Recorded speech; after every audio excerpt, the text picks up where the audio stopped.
동구 영도구의 생활권 연계를 통해서 이제 인구 감소 지역의 주민 생활을 좀 더 편하게 해줄 수 있도록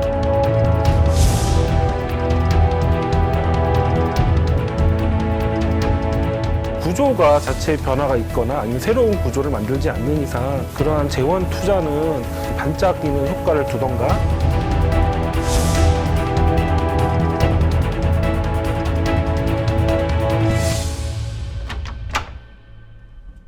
정부가 지방 소멸을 막아야 한다며 해마다 지방 소멸 대응 기금 1조 원을 투입하고 있습니다.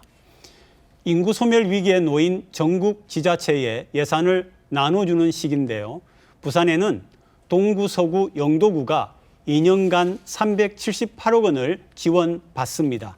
인구 감소를 막기 위한 지방 소멸 대응 기금의 실효성 논란 짚어보겠습니다. 2년째 지금 시행 중이라고 그렇게 들었습니다. 모르는 분들이 많은 것 같아요. 한번 좀 소개해 주시고 목적이 뭔지. 지방 소멸 대응 기금은 이제 국가균형발전특별법에 의거해서 이제 초고령화 도시가 네네. 되면서 이제 청년층이나 학령기 인구가 많이 빠져나가고 10년 이내에 이제 지역이 소멸될 수 있을 정도로 인구 유출이 심각한 지역을 지정을 하고 네. 이제 정부가 기금을 조성을 해서 그 기금으로 인구를 유입시키는 데 쓰는 것이 바로 이 지방 소멸 대응 기금입니다. 네네. 부산 같은 경우는 영도구와 동구, 서구가 지정이 되어 있습니다. 관심 지역으로는 중구도 있습니다만 네네. 지금 관심 지역은 지금 예산을 받는 지역은 아니고 이 세 개 지역에 이제 기금이 투입이 되면서 네. 부산시가 자체적인 사업을 하게 되는 곳입니다. 네, 이제 이 기금 같은 경우는 전국의 인구 유출이 아주 심각한 곳, 네. 그러니까 지방에서 도시가 소멸에 곧 이를 것 같은 곳을 정부에서 107곳을 총 선정을 했습니다. 물론 107곳 안에 심각한 지역, 심각하지 않은 지역이 분류되어 있기는 합니다. 네네. 아까 서 의원님 말씀처럼 부산에는 서구, 동구, 영도구가 배정을 받았어요. 네네. 그리고 세 개 단체가 378억 원을 총 네네. 정부 출연 기금을 배정받았습니다. 하지만 세 개의 기초자치단체가 인구 방어를 하기 위한 사업을 수행하기에는 378억 원이라는 금액이 사실은 굉장히 적죠. 적은 그렇기 금액이다. 때문에 실효성의 문제도 있고 네네. 사업이 정말 잘 이루어질 수 있을지 의문도 많이 가지고 있는 네네. 그런 사업이라고 아시면 될 것 같습니다. 정부가 이런 얘기를 했다고 제가 잘못 들었는지 모르겠습니다만은 뭔가 남아야 된다.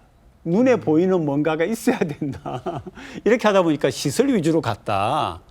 사실은 이 세금을 가져가는 모든 정책들에 이런 부분들이 좀 있는데 왜 정부에서 국민 세금을 가지고 하는 일들은 계속 이런 게 반복이 되나요? 사회자분께서 말씀하신 질문에 명확한 대답을 드리면요. 네. 인구 관련 정책은요.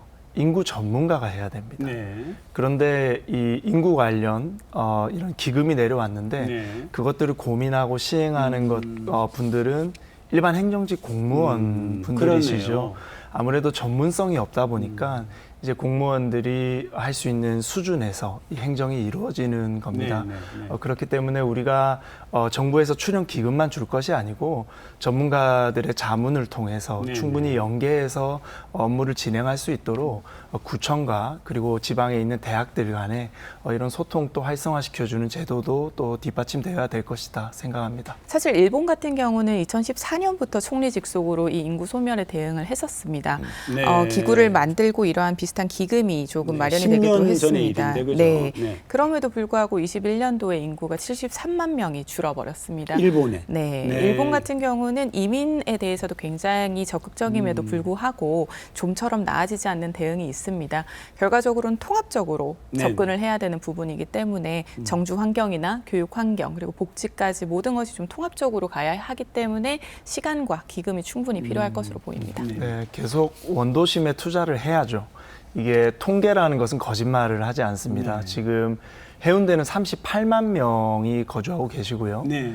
우리 동구는 7만, 7만. 서구는 10만, 중구는 3만, 아이고, 영도구는 참 문제네요. 10만입니다. 네. 원도심의 4개의 기초자치단체를 합쳐도 해운대구에 비하면 인구가 그러네요. 부족한 그러네요. 것이죠. 중구만 보면요. 3만, 네. 해운대구 38만, 얼마나 차이가 나는 수치인지 알 수 있습니다. 우리가 인근에 있는 도시죠. 창원시 같은 경우에는요.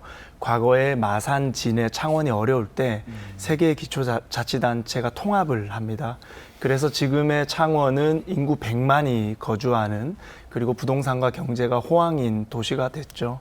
그래서 우리도 원도심에 대한 투자와 네. 고민이 계속 이어져야지 결국엔 부산이 살아날 것이다라고 봅니다. 결과적으로는 그냥 이렇게 원도심에 투자를 해야 한다라는 것보다 원도심 자체의 매력도를 좀 높이는 것이 중요합니다. 네, 네, 네. 아무리 지원을 해주고 정책적인 보조가 들어간다고 하더라도 해운대나 광안리, 뭐 남구 이런 식으로 해서 인기가 있는 지역을 뛰어넘을 수 있을 정도의 매력도가 있지 않으면 네. 새로운 인구가 유입이 되는 부분은 한계가 있을 수밖에 없습니다. 딱 지표가 날 수 있는 그런 어떤 대책은 없을까요?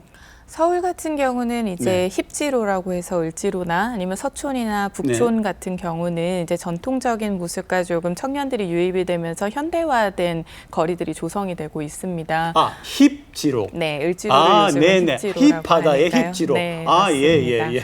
그래서 동구와 서구와 영도구 같은 경우에서 대표적으로 네, 지금 네. 영도구 같은 경우는 카페 거리를 좀 조성을 하고 있고 네. 새롭게 좀 도시 자체의 매력도를 높일 수 있는 것에 작업을 많이 하고 있습니다.